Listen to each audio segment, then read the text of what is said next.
40 years ago, my wife Susan and I opened a bakery and restaurant on a low-traffic road in a small town called Forestville, California. After we opened, I invited a successful local restaurant operator that I knew to come by and give us his thoughts. His first comment was, "Well, friend, you've broken the 3 cardinal rules of restaurants. Location, location, location. Hey, you should have called me before you opened here." Well, he returned the following year after we'd been discovered by the New York Times and the local populace and were packing in the crowds. And he said, "Well, you did break the 3 rules, but it doesn't seem to have hurt you. So I guess I was wrong, and I hardly ever admit to being wrong." Our guest today, Nkem and Kerrel Thompson, opened Bird Pizzeria just over 3 years ago and broke the same rules that I did in what might be called, to be polite, a sketchy Charlotte neighborhood, not particularly known for its food scene. Almost immediately, though, a buzz generated throughout Charlotte that there was something special happening in Optimist Park. And now that buzz has extended globally due to the magic of social media, not only about their destination-worthy pizza, cited by the New York Times as one of the best in the country, but also for a Kale Caesar Salad that has exploded on TikTok, Instagram, YouTube. Social media is obsessed with their Kale Caesar Salad, with copycat versions popping up on Reels almost daily. Nkem and Kerrel Thompson, welcome to Pizza Quest, and please tell us, did you have any inkling that Bird Pizzeria, despite breaking the location rules, would become the phenomenon that it has? Well, thank you for having us, Peter. Yeah, thank you, Peter. This is amazing. Yeah. I've just seen a lot of these videos on social media. Like, what is Peter gonna? What are we going to talk about? Well, I had the pleasure of dining at Bird Pizzeria a couple weeks ago and loved it. Loved the Kale Caesar Salad, of course. In fact, I think that I'm thinking about starting a new podcast called Caesar Salad Quest, because I'm as obsessed with Caesar salad as I am with pizza. And you guys, kind of met that jonesing in me for a good Caesar. But we got to talk about all this stuff. But what was the plan? You guys had an interesting sort of lead up to all this, including, I think, didn't you spend a few months in Japan where you were influenced by what you learned over there? Yeah, I think being in Japan for the 3 months that we were over there, it just encouraged us to just kind of go forth with whatever we felt deeply about doing, because I felt like the way the demographic was like split in that society, there was like a lot of like makers, artists, and like independent business people, and then there was just a very like stark contrast of like a corporate demographic. And it was something more visible than we had ever seen before. But it also looked like there was like some level of not contentment, but just joy, like satisfaction, and just just like confidence in the belief of like what people were doing just independently versus like the bustling like other things that make up like that economy, in the corporate sphere. So I thought that was like really cool. Whereas like over here in this like American context, it's almost like a fight against the two. It's like people are questioning like, what the heck are you doing? Kind of being a little bit more focused on something that is a little more like faith driven or like conviction based versus like, getting a job, like starting a career in that like, in corporate industry. So it was definitely inspiring in that regard for sure. Well, how did you end up in Charlotte? Because you're not originally Charlotteans, and very few of us are. Those of us who live there, whenever I meet somebody who was actually born and raised in Charlotte, I'm amazed. But you've had a little bit of a journey then from, I guess you went to Japan right after your marriage, like what was a part of your honeymoon or shortly after, and Yeah. and had some discovery moments there. But then where else have you been, and where did you originate from? I'm originally from Chicago. Kerrel's from Cleveland, Ohio. We met in Cleveland, and shortly after we met, we moved to Chicago. So we were living there a couple years before we got married, and then went straight to Japan. Came back to Chicago, and we really started talking about moving at that time. And we just had our first son at that time, and we're just really drawn to moving for a number of reasons. But we weren't sure where. Charlotte was introduced to us by way of a church here that we had been following for several years before moving. And we were encouraged and just motivated to move to Charlotte, where we hope to find a good sense of community, and also knowing that it was growing really fast. And, coming just from business in general and an interest and always, having interest in growing things together, it seemed like a good place to try and try to do that. And, at that time we said, hey, our son is 6 months old. If we hate it, we'll leave. So, this key word I think in that was community. I know that you're very community oriented and driven, and even the restaurant location for Bird Pizza, I was joking about it being sort of in a quote sketchy neighborhood. It's it's just only sketchy because there's not a whole lot of restaurants there, and for a long time it was part of the mill part of town. They were the old buildings that are now being rehabilitated and turned into cool new spaces. The building you're in is one of those spaces. I even looked at that space about 10 years ago as a location for a pizza place then. And I was amazed and thrilled to find that even though we didn't take that space, that you did. But what is this sense of community that you not only are drawn to, but are kind of recreating around yourselves? I would say, you know, uh, coming from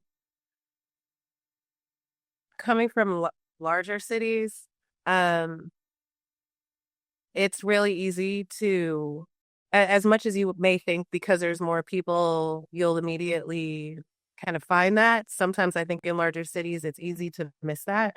And so we were at a place in our lives where, we made that decision to, okay, we're getting married, we're going to grow our family. We're looking for people that were, um, sort of in that same vein and also could maybe connect with creatively and different things. And so that was something that was definitely important to us for that reason, but also because we're very much purpose driven. So I think that sense, that community piece is always going to be something that is relevant in any sort of conversation. And I think as we've grown uh in our in the community in Charlotte too, it's given us an opportunity to um, impact people on a greater level. Um, you know, pretty much more than we could have hoped, and then also just in your reference to the particular neighborhood, I was thinking, what really drew us to that area was number one, the architecture, being new. Well, we had been in Charlotte for what, 3 years or so? Yeah. 3 years or so, before we found that location. But still very much getting to know different areas. So even though we weren't as familiar with Optimist Park, in the beginning, and I think we had, depending on what street you take to get there, it did feel very sketchy. um, So but sort of where you are is kind of like on the way to a kind of a hip, trendy area called Nova, yeah, the yeah. artsy art district, and Noda is sort of moving in towards Charlotte, and you're kind of halfway between Noda and downtown Charlotte, and Yeah. it seems like Optimist Park area is next in line for kind of the next hip, trendy place. It usually starts with a good restaurant.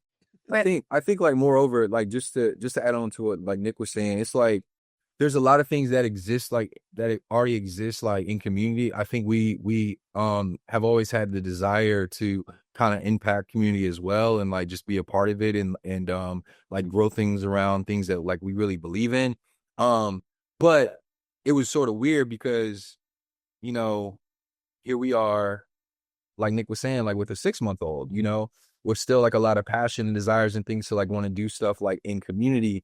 That like we wanted to sort of essentially communicate something that I guess we were just really unfamiliar with, because we like the space that like we wanted didn't really like exist, and I wanted to create something that was like very like family forward, not like really like hidden beneath like the identity of something, but something that people like immediately was like, oh, Mm. this is like all about their family. Like maybe some of these like principles and ways that we decided to maybe run our business and just be so like family facing could possibly encourage like a younger generation to feel okay about the same things, and kind of move a little slower and a little more intentional.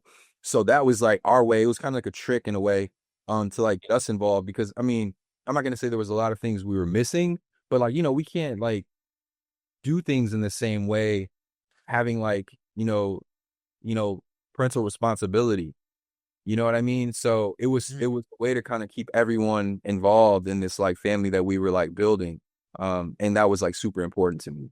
But and Bird Pizzeria really started as a almost like a pop up, didn't it? I think if I'm not mistaken on my timeline, I don't remember if it was pre-pandemic or during pandemic or after pandemic. But as I recall, when you opened, you weren't a restaurant then, weren't you? Kind of a walk up, a sidewalk kiosk type restaurant. Yeah, exactly. Yeah. I mean, I had been starting like I started sharing things on social media like years before. Um, and it was funny, people like make fun of me. They'll be like, yo, what the heck are you doing? People even unfollow me. And then there was like a small group of All friends. he would post is pizza. Yeah, like all of That's yeah, the unfollow because all he was doing was making pizza. it'd be like little Right. this and then like pizza. But it was cool because like How it it was starts. it was a journey. Like people kind of got a chance to see like where it started to like Yeah. where it is now. And I thought it was like cool to share that. I mean, I hadn't really dialed into like, creating like the perfect way of communicating via social media, but I thought like I was passionate enough about this that, it was worth like sharing, because food is something that you share. So I think we had started like doing like, little dinners at our house with friends. And of like I did a dinner with like a men's group that we used to meet with, and that was probably like my like first big time like actually making like food for everyone. Mm. And it was well received, and I was like, really?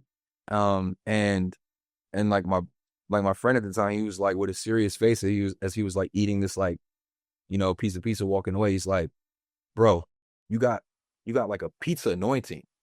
And he like turned away. I'm like, what? I was like laughing. He's like, no, I'm serious, bro. You got like an anointing for this. And I just remember that because like, like no one had ever like really like articulated it like that. But he was like, so dead serious. And I mean, unbeknownst to him, man, that was like definitely motivating in a way to just like tap into just something that I may have not been fully paying attention to. Um, so yeah, it kind of like then trickled into being like, a full-fledged like pop-up that we launched during COVID. That sounds like the Blues Brothers. You guys are on a mission from God now. With the anointing of your friend. But you're both from great food cities, Cleveland, Chicago, great cities. But were you in the restaurant business or did in the food service business before you started Bird Pizzeria? No, Not at no. all. I mean, I had a sm I did a little I had a stint in restaurants before we launched Bird. But it was like, it was very short. It was very short. And then like COVID happened, and that kind of, cut off that experience even shorter than I had expected it to be. But I loved it. I didn't realize that was, something that would resonate and just connect with like just my energy and some of my like skill set. Kind of like out the gates. It was something that really energized me, man, and like moved me internally. And kind of sparked a lot of intrigue and conversation. It's interesting. So we've met so many people over the years that, unexpectedly found pizza as sort of a pathway for them to find, their calling. I wasn't working in pizza. It wasn't like pizza. It was just, it was, I uh, mean, I was doing pizza, but like, it was just the restaurant environment in and of yeah. itself. But then it led you eventually to be making the pizza. So you were already in Charlotte before the pandemic, right? Yeah. We came there in December 2016. And had you already opened Bird as a walk up then, or did that come later? No, we launched as you mentioned, we launched as a pop-up October of A little before then, but yeah, like the last quarter or so of 2020. Okay. So was the pandemic already happening at that point? Yeah, Yeah. yeah. Yeah. So okay. So that's it was at a time. Yeah, when we launched, it was in a way good timing in the sense of people were just starting to gather in small groups. I think that's what was sort of allowed. So we were able to cook outside and to be close enough to each other to take an order, or make some food. So we people are like walking up wearing face masks and everything else. Yeah. yeah, we wore masks. Yeah, everybody was wearing masks, but I think it was really refreshing for people to have not just like this new experience, but this experience at a time where they're able to now meet with their friends that they haven't seen for a long time. So it really, I think, did something for our small community at that time. Right. To be able to do that. Well, before we dive into a little bit of the what's it, the geeky part of pizza making that we want to hear about how you developed your pizza, I did want to ask, being from Chicago and and Cleveland also, which is one of my favorite food towns actually. Thank you for Were there saying that. were there any influences there at either of those places that kind of guided the kinds of f- pizzas and salads and things that you were going to do later on? Did you have a favorite, for instance, in Chicago? Because Chicago is a big pizza town. Uh, any favorite pizzerias there that you would go to? Yeah, I mean, yeah, like Chicago, it's funny. Chicago's a lot like Cleveland in a way. Um, because obviously there's an identity in Chicago with like the deep dish pizza. And then you got like their like, a thin crust pizza that they do there. Um, so there's definitely like some distinctive styles, right, in Chicago. Um, but I still think there's like also other pizza that is like received in the same way and that has like a very strong like place in like that scene specifically. We used to go to like Peace Pizza in Wicker Park. Uh That was like our spot. That was like our Sunday huh. ritual. Uh-huh. We also had when we got married, we had Forno Rosso. Forno Rosso, yeah, cook pizza outside of Urban Space, Yeah. Neapolitan style. Yeah. Yeah, they're in Harlem, I think, like right Yeah, they're off of Harlem, but they have since opened up a second location over on Randolph in the in the West Loop. yeah. But yeah, Nick Nitti, he was like that was like the first like pizza chef I remember putting us onto game as to how he spends some of his summers, kind of in pizza masterclass. He said I have this group coming from Pennsylvania and it'd be X amount of money and I'm training them for, like I think like 2 weeks on like pizza making. I was like, this is cool. He's like a consultant and he's like working with, I never like heard anything like that. And like they do Neapolitan style pizza, but he goes to like Italy. Yeah. He goes to Italy every year and he makes 1,000 pizzas. You know what I mean? To Yeah. kind of like, like stay like proficient Yeah. in the craft. And then he comes back and like runs his business, but then he's also like a consultant to help like develop like restaurants for other people outside of like the city too, and outside of his business. So I thought that was like really cool and dynamic to sort of get that information. And it just really like our earliest conversation with in person, someone who obviously was heavily involved in the pizza industry. So, Yeah. Well, they plant those seeds in there, those experiences, and because and you came here and started developing your own style of pizza. It's definitely not anything like a pizza you'd see in Chicago. Of course, in Chicago you can find every kind of pizza, but I mean your pizzas are pretty unique. In the you on your website, I think you call them East Coast style, or some articles you refer to East Coast style pizza, whatever that means.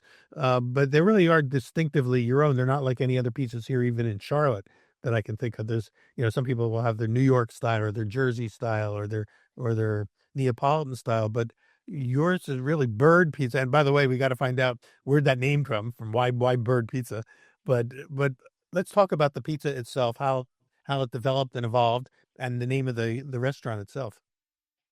I'm obviously gonna let him jump into that, but I did want to interject just to tie in. We talked about Chicago a little bit, but I think Cleveland really needs to be recognized in the sense of how much influence there is um from different cultures Yeah.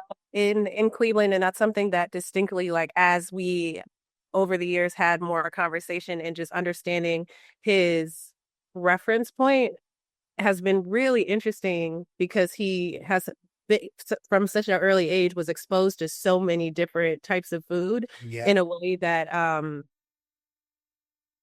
obviously Chicago is very diverse, but also segregated in a different way. So you have to kind of be a little bit older, I think, in Chicago to really be able to say, okay, I'm going to move over here or try this or try this or try this, like in a more intentional way, versus his upbringing, just being so which he can get into. But I think that we say East Coast style, but if you're able to try it, as you're mentioning, there's just so many different references that he has picked up in his nostalgia over the years that have been important to him to include in what is now our pizza.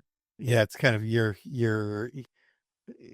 the connection to your childhood and to your youth and to your the culture that you grew up in is going to manifest itself in the work you're doing today. So it sounds like it's in a way kind of a hybrid of all of your life experiences from Japan to Chicago to Cleveland now to Charlotte. It's kind of synthesized into something uniquely your own.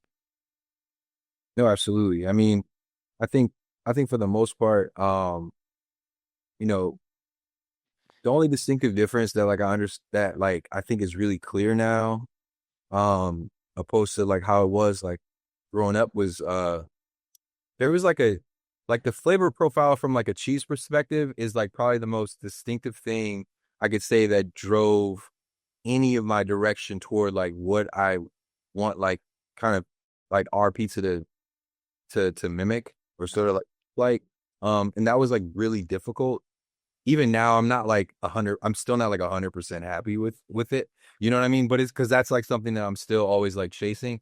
But I feel like that distinctive, I just think to like what my wife was saying, it's just like a lot of fat and like butter and like just that, I'm really, like I love a pastrami sandwich, man. Like it's just I don't know, and for me that's like one of the apex foods in my arsenal of like dishes that I personally just enjoy. And then obviously like there's pizza. I just feel like it all kind of like fits into this comfort space. Um, so when I just think about like those like really like strong, like comforting um bites, it kind of all plays into like the direction that I wanted to take with this. Well, now as we dive into the weeds, so to speak, of how you developed your pizza, we always start here with the crust. And so you've got your own unique crust. Again, it's not quite like anybody else's crust. I think it's got a nice snap, a crispness to it. It's not super bready, but it's not super thin. It's it's what it is. But how did it evolve, and what are your influences, and how did you sort of bring it about? Well, I think you always want to figure out, um, I guess it's funny how it evolved was, I realized through like trial and error, how, though just by making like kind of like pan pies, because what I used to do at home, it was hilarious. I never had, I never had any like proper like cooking utensils. Like I never had any like proper baking trays. I never had Right. like a pizza peel. I never had any of that stuff. I had this one, I don't know where my wife got it. I don't know where she got this from. I had this one, I think she got it from a Like friend of hers. an old roommate. I had this, I mean, very old and beat up like cookie sheet, like Uh-huh. sheet. And that was essentially, um, you know, that was my workhorse. And I used to just manipulate initially, like I would manipulate like store-bought dough. I would buy a dough Right. from like every single like from Whole Foods to all of the markets like Harris Teeter, Trader Joe's, like Yeah. every single and even like there's like a little local shop here that like sells, some like Italian products and they have their own dough. And I would just kind of like try to do different iterations of like their already pre-made dough. Like I would maybe one time like add more oil than the last time, or I think the discovery for me, and the oil part was like really big because then I was getting like the proper like cook on the bottom of the pizza. Mm-hmm. This is me baking it on like this baking sheet. But when I like literally shellac it in oil, I was like, oh snap, it's frying. I'm getting like that fry reaction to the bottom, and now the bottom is looking like beautiful. You know what I'm saying? Yeah. Still working with like, somebody else's dough. The other characteristics weren't quite exactly like to my preference, but I was really seeing that like, oh, that oil creates like a certain reaction to like the bottom of pies. And then time sort of like played into that. I started letting this dough like just kind of sit and sit on the counter and rise. And then it became lighter. And I was like, oh, this is cool. Yeah. Now, mind you, I'm not like I could have done a deep dive into like literature and maybe like cut off time. I honestly didn't do that because I just wanted to just be really hands on and almost just take notes from observation, which I did. I had like a field notes, and I wish I had the show. It's at home, but it literally has like every single thing documented from like day one. Your journal, the journal of your process. That's right. That's right. From those, from like the already ready made dough to when I finally, like I always joke out, not even a joke. I tell people all the time, like I maxed out the potential of any dough in like readily available. Like I took like every single dough and just made it like the best possible that the dough could even perform. You know what I You based pushed it to, yeah, right. And Yeah. that's cool because it's like this discovery process that you're on. It was all internal. It wasn't like, okay, I'm going to take this formula that I read about somewhere else and just follow it. You actually became the formula. Yeah, 100%. Like, I mean, there were things that I took from those experiences to then when I finally then got into, okay, it's time for me to actually make a dough from scratch. Um, I kind of had a little edge on because I just had already observed like just performance, like I already observed like how like heat, or like climate impacts, fermentation and all those things. You know what I'm saying? So it was like I was understanding a little more because initially, like kind of getting into it, there was things that I would read and I would just be like, this is just beyond me. Like I can't even, so I just have to like kind of come back a little bit to then Yeah. Chuck, you know what I'm saying? Yeah. And then just do it. You have to dive in and do it. Learn from trial and error, really. Mm-hmm. So that's how it kind of developed. And then, Yeah. then of course you were talking about, this sort of never ending search for the right ingredients, for the best cheeses for what you're trying to do. And that is obviously also, and I mean, you guys have only been doing this a few years and you're already achieved quite a bit. And yet you're still early in your journey, your journey of discovery. We call Pizza Quest a journey of self-discovery through pizza. And it seems like you are personification of that. You are in a journey of self-discovery, and pizza is a big part of that journey. Yeah, absolutely. And obviously not the only part, because before we run out of time, we got to talk about the Caesar salad thing. You clearly already were a good cook. You could cook at home. This Caesar salad, if I understand it, is something that came out of your just cooking at home, something you did for your kids. Yeah, we when we started, we had two boys at the time. We now have a daughter, Sue. But during that time, when we would make when Kerrel would make pizza at home, we would just make a kale salad with it.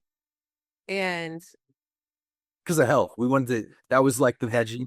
Everybody was doing really, kale. We all we were. wanted to go really party with it. We're like, we can't do any romaine or lettuce greens. That's just like water. The kale with more chlorophyll, more internal benefits. So we like went hearty with the green, and that's where the kale came from. yeah, and yeah, I was gonna say, we are eating pizza every day, but also kale salad. Yeah. As long as I can get that salad, I feel healthy. Yeah, and they would eat it, So we were like, I think we're on to something to get these kids not just to eat salad, but like kale, and really enjoy it. So they were like your beta test audience, your kids. Inadvertently, yeah. And what's unique about your salad, for those of you who are listening or watching, go on the internet and just put a bird pizza, Kale Caesar salad, and you'll see videos of how it's made. It's not like anyone else's Caesar salad. It doesn't look like anyone else's. It looks like a helmet with all sorts of breadcrumbs on top. It's a unique, one of a kind thing, and somehow it works. Buckeye's helmet with all the Okay, so yeah, there you go. that's the inspiration. Well, how do you so let me see if I get it a little bit, because the dressing itself, is your dressing. You figured out the Caesar salad dressing that works, but you massage the kale first, right? Do you massage it with the salt or with the dressing, or how do you tenderize that kale for the salad? Yeah, we do it with like it's an oil blend that we use. And then we massage it down with just like salt and pepper. But usually before we season it, like we have to massage it to get you. We want to get it to like a certain tenderness first. So that's kind of like where most of the effort comes in. And then a lot of work, isn't it? I mean, especially when you're making, now everybody who comes to the restaurant is ordering Caesar salad or one of your salads. You got another salad as well, but that's a lot of salad to massage. Yeah, we do. I mean, like, We go through a lot of kale. Yeah. it's crazy. I think now it's like about like 10 cases of kale a week. Does it take a lot of massaging to get it tenderized to where you want it?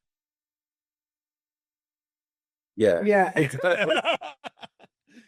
And I hope by now that you've got some good staff members, that you're not the only one doing the massaging, right? Yeah. We do. Yeah, they hold it down. Yeah, I mean, like, because the thing about it is, I think most of the time there is a technique to it, and that can like help kind of like make the process more fluid. But I think if you are like trying to use a lot of energy, because a lot of people, they get in there and they kind of jump around the bowl of kale, and you don't really massage greens that way. You really got to put like a little bit of more effort and just kind of like slowly kind of roll it as you're massaging it. And then that'll break down the leaves a lot quicker. And then, varieties of kale changes, man. So sometimes like the curly kale, it's not curly. It's more of a flat leaf. And those are like a lot harder to like tenderize, right? So you kind of like gotta set it and then come back to it and kind of roll in some more. Um, but but yeah, man, it took some dialing in. I think like the final product that everybody sees now, that was just that literally just birthed from almost being I guess, I don't even know, like our first day of service, we had I don't think I had done it before. I had not done it before, but I was just in my mind, I was just thinking like, what I really, and again, man, this is not like selfish at all, thinking that like I feel or know anything, but I just feel like if the Lord puts it on my heart or in my head, it's something that like probably is good for everybody. Not because like of me, but because I don't know where this thought came from. Like and I'm just like, I'm gonna just go with it. So I just kind of like kept going with the cheese, and I'm like, this is how, and it ended up being like something that was really appealing to me, Well, visually. well, yeah, and has your friend anointed the salad now too? Bro, it's funny. I'm not gonna even tell you this funny. I don't think he's been to the restaurant. Oh my God, he's missing out, because that salad has been anointed for sure. Yeah, man. Yeah.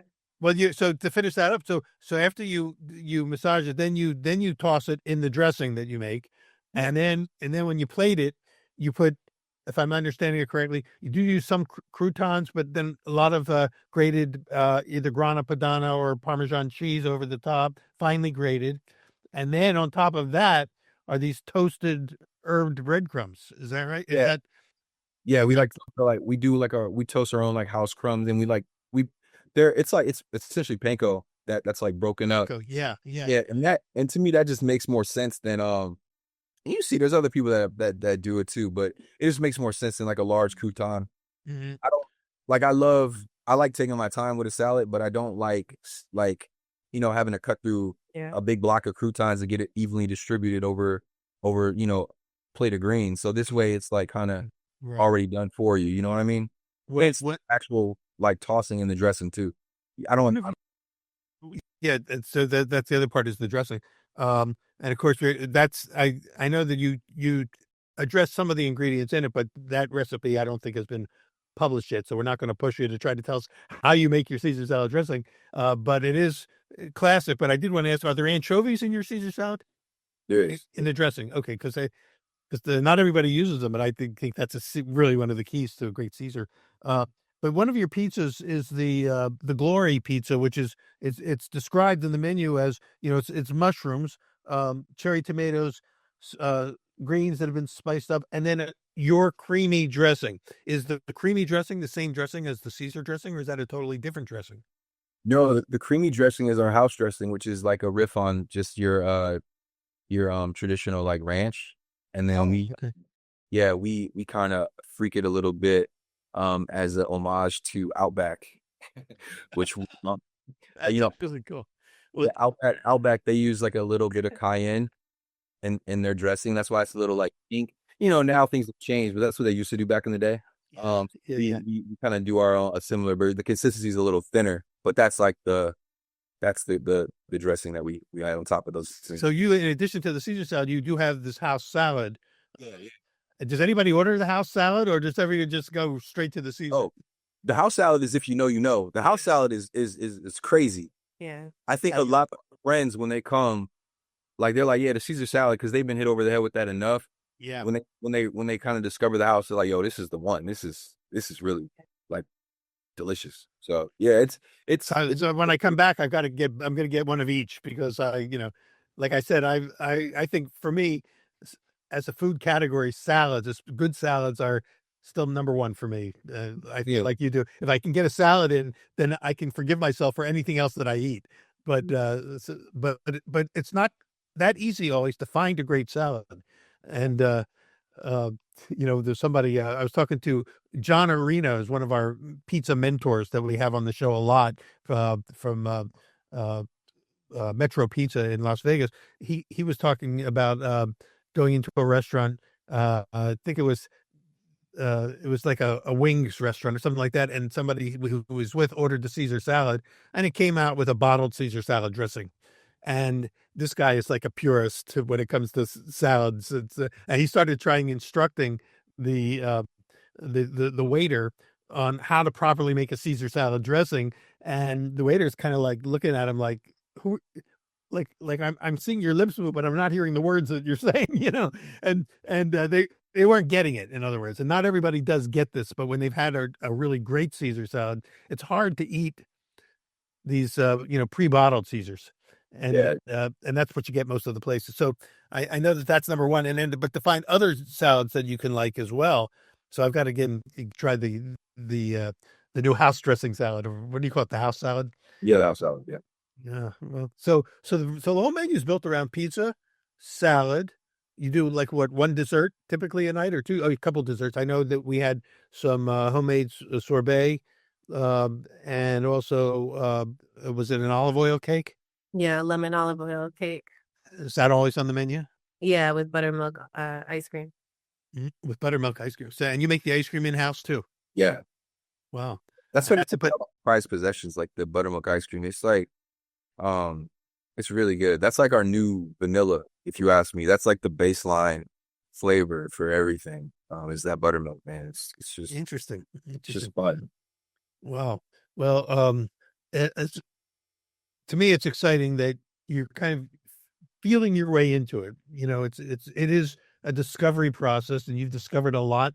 Some of your things have now been officially anointed by, you could say, if I could take the sacred and the secular and move them together, anointed by the internet, so to speak, as being a thing. Now, this is a global thing, what you're doing, but also that the community of Charlotte, in a very short amount of time, and it's not easy in this community here to break through and to be embraced by the community. You guys were honored in Charlotte Magazine as the persons of the year, if I'm not mistaken, in one of the recent issues. So you've had a lot happen, over the last couple of years in this journey that you're on, and we always say that it's really more about the quest than it is about the pizza, and that the quest never ends. And it seems like you're still in the midst of that discovery process for yourselves. Absolutely. Do you see any new things coming? What are some of the things you're working on currently that would be sort of next steps in this journey? Well, I guess like one of the things that I've been really like I've been desiring to do, but like the timing hasn't quite been right, is just introduce like new things through our menu. Um And for me, I wanted to kind of like put out enough like runway of like what we currently do and expose it to like as many people as possible before like kind of we change, because I know like there's been like some like cool excitement around, just us opening and like kind of extending into like a dining room. And then we wanted that experience to be like very specific. I didn't want it to like in any way sort of like overlap with like what we do at our takeout window, because I think that's a very different and unique experience in and of itself. So that's why like our menu is pretty much like fixed as to what it is. But one of the things that like I have been desiring is to like finally like, you know, switch that menu and actually just kind of like rotate in like some new pies, some new formats that like we've just been sort of working on. I've been kind of like tinkering with. And then also like bump up our dessert offerings and like pastries to just kind of like, enhance some of the options, and then focus on a little bit of more of the like the sorbets, which we like to have like a lot of fun with. So Yeah. like the future for that is literally just being able to like grow like our prep staff, which has been like a really big part of developing everything that we can do like for service, so that like we can offer like some of the newer dishes. I know that Charlotte has a very tightly knit chef and restaurant community. A lot of the this emerging food scene here in Charlotte has grown, out of a young generation of chefs who have all kind of know each other and work together and kind of embrace each other. Have you been able to connect into that community as well? Yeah, definitely. I mean, people show up. Yeah. Sure, I'm sure they're showing up at your place, but are you getting to interact with them in some of the other events? For Yeah. instance, breaking news here is they just announced that the next season of Top Chef will be filmed here in Charlotte, and I know the people that have been invited to be a part of that aren't allowed to say whether they have yet or not, but uh, I imagine that's going to be, again, the profile of this whole city is raising as a result of things like that, and because the chef community here is working sort of is supportive of each other. It's a mutually supportive community. It seems like that would be a perfect fit for you guys. You want to know a quick secret before Nick says something? I was actually invited on Chopped, and Oh, then the director left and was replaced by someone, and I never heard from them again. Never heard from them again. producers of Chopped, this is your chance to get back in good graces with Carol before he jumps networks. He may jump over to the Bravo network if you're not careful. You let her act quickly. But this is crazy. This is happening, and they were fired, or I don't know what happened. They left. I don't know. Well, there's a lot of turnover in that industry, that's for sure. What were you gonna say? I was just gonna say, I think what we are most excited about in terms of what's happening in Charlotte is just like um the pop-up food scene. Uh, there's some really cool young folks that are trying new things. And obviously like reminiscent of how we started, that we that make good food, and that we're excited about seeing grow, and excited to support in whatever way we can. So that definitely has been cool to see. Um, uh, One, because obviously, like it just adds value um to the culinary space in Charlotte, but also it feels more like, okay, this is like there's energy around this. Like people are excited, like, just kind of the things that we feel like are necessary of a big city. And so as Charlotte grows, it definitely has like its corporate space, but to know that there are other small groups of like one person, two people that are, just trying to get these ideas out in the food space is also very, very cool. Yeah, well, it's great that it's unfolding for you. One final question before we kind of wrap things up here is you're in that unique building. It's an old, I don't know what it was before. It was some kind of a warehouse of some sort, but it was there were multi spaces in there, lots of units in there. There's tattoo parlors, there was bookstores, there was this and that. Now, the restaurants there. Is there anything else going on in that building? And do you have any plans to expand into other parts of that building? Because it seems like there's still a lot of opportunity right in that one space to turn it into a multifunction community space. Yeah, there's definitely a lot of opportunity. I think that's necessary for that neighborhood to add value in amenities and for all the residents that currently live there. And as more places are being built, people need a place to go. And so, yeah, we definitely see opportunity there. And that building it isn't technically historic, but we feel like it should be. There's you mentioned there's lots of it's a weird building. There's lots of different things there, or it's opportunities for things to be there. But historically, it's always been art incubator, small business hub. So Yeah. we're glad that we've been sustainable and been able to draw some attention to it. But we hope that it continues to stay that way and lend itself for more opportunities for businesses to grow. I find it's a cool building because it has all these little back passages. When you're in it, it looks like just one big building. But inside, there's like the little corridors that lead into and secret. I think I told you I got locked in one day when I stopped there to see you, and I couldn't. And I somehow I got in, but I couldn't get out. But I had been in the building years before, and so I said I know there's a way out here, and I just started following the passages and the tunnels, almost Like, the catacomb. One of these stories is gonna get me out. That's Yeah, stage. exactly. That's But how it is.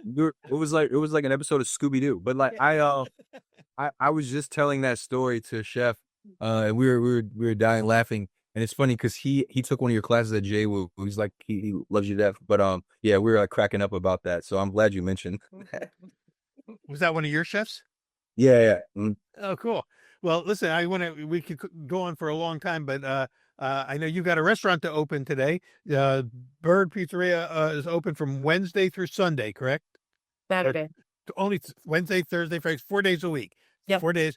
Dinner only. You open about 4 o'clock every Our day? takeout window opens at 4. Our dining room opens at 5:30. 5:30, and it's not an easy reservation to get. You guys are booked way ahead, but from what I understand, you always have a few tables held open for walk-ins right at 5:30. Yep. That's right. All right. Well, Bird Pizzeria, you can get all the address information, on their website, and Nkem and Kerrel Thompson, thank you so much. Congratulations on all your success. So thrilled to have you here on our show, but also to have you here in Charlotte. I feel like you found a home here. I hope you feel that this is a long-term home for you as well. Oh, best city in the world. Seriously. Like Worked out. yeah, man. I'll go on a soapbox and say that like all the time. Even to my friends that like, are Charlotte natives. I feel like I give them even a little bit more encouragement and perspective about how really great this city is and how it's become, despite things that maybe off-putting. Like I think the city's incredible, man. So it's definitely home for sure. Well, welcome. Thank you. And continued growth and success. I'll be back. I'll be back definitely, to try the other things on the menu that I didn't get to try on my last visit. And especially want to try both salads next time. And I'm going to bring some other folks in who like me are always on their own never-ending quest for the perfect pizza, the perfect salad, and just a great restaurant experience. Thank you so much for all you do. And by the way, your kids are adorable. By the way, I saw photos of them. They're congratulations on a growing family. It feels like you found your landing space here. So thanks so much for being part of that. Thank you. And for all of you who have joined us today, thank you for being with us on Pizza Quest. We'll see you on the next episode. Thanks, and bye-bye.